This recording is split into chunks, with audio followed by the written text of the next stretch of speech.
നിങ്ങളുടെ ഫേവറേറ്റ് സീരിയലുകൾ ടിവിയിൽ വരുന്നതിന് മുൻപേ സൺ നെക്സ്റ്റ് ആപ്പിൽ കാണാം. ഇനി എല്ലാവർക്കും മുൻപേ കാണൂ. ഇപ്പോൾ തന്നെ സൺ നെക്സ്റ്റ് ആപ്പ് ഡൗൺലോഡ് ചെയ്ത് സബ്സ്ക്രൈബ് ചെയ്യൂ.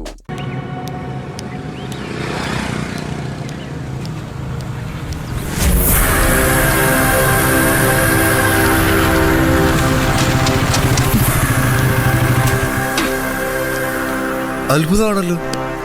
ഇതെന്താ നടന്ന് പെരുവഴിയിലായോ? ഏതാണ്ട് ആ അവസ്ഥയില ഞാനിപ്പോ. ഞാൻ ചില വിവരങ്ങളൊക്കെ അറിഞ്ഞല്ലോ. മാലയെടുത്തെന്നോ പണയം വെച്ചെന്നോ അത് കയ്യോടെ പിടിച്ചെന്നോ. ശരിയാണോ കേട്ടത്? ഇതൊക്കെ ശരത്ത് എങ്ങനെ അറിഞ്ഞു? ആര് പറഞ്ഞു ശരത്തിനോട്? റൂബി പറഞ്ഞു. റൂബിക്ക് നല്ല വിഷമമുണ്ട്. ചന്ദ്ര പറ്റിക്കുമെന്ന് റൂബി ഒരിക്കലും വിചാരിച്ചില്ല. മനഃപൂർവ്വം ചതിച്ചതല്ല ശരത്തെ. ഞാനെങ്ങനെ ചെയ്യുമെന്ന് തോന്നുന്നുണ്ടോ ശരത്തിന്? എന്റെ കണക്ക് കൂട്ടൽ മുഴുവൻ തെറ്റി. മനുഷ്യരല്ലേ, ഒരബദ്ധം ആർക്കാ പറ്റാത്തത്? റൂബി ഭയങ്കര ടെൻഷനില്ല. ഈ വിവരം ഡിപ്പാർട്ട്മെന്റിൽ അറിയുമെന്നാ പേടി. അറിഞ്ഞാ ഇപ്പോ ഉള്ള സസ്പെൻഷൻ ഡിസ്മിസിൽ ആവുമെന്നാ റൂബി വിചാരിക്കുന്നത്. അങ്ങനൊന്നും സംഭവിക്കില്ലെന്ന് പറ അവളോട്.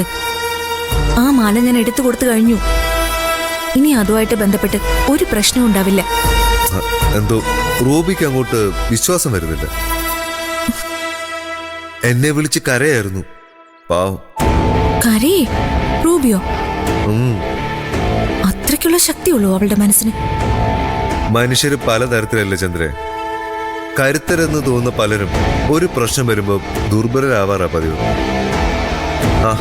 അങ്ങനെ എത്രയോ സംഭവങ്ങള് നേരിട്ട് കണ്ടിട്ടുള്ളവനെ ഞാൻ. മണ്ടത്തരം പറ്റി. ഒന്നും വേണ്ടായിരുന്നു. എന്റെ പേടി എന്താ അറിയോ? ഇതിന്റെ പേരില് റൂബി ആത്മഹത്യ ചെയ്യുമെന്ന്. ആത്മഹത്യ ചെയ്യാനോ? റൂബിയോ?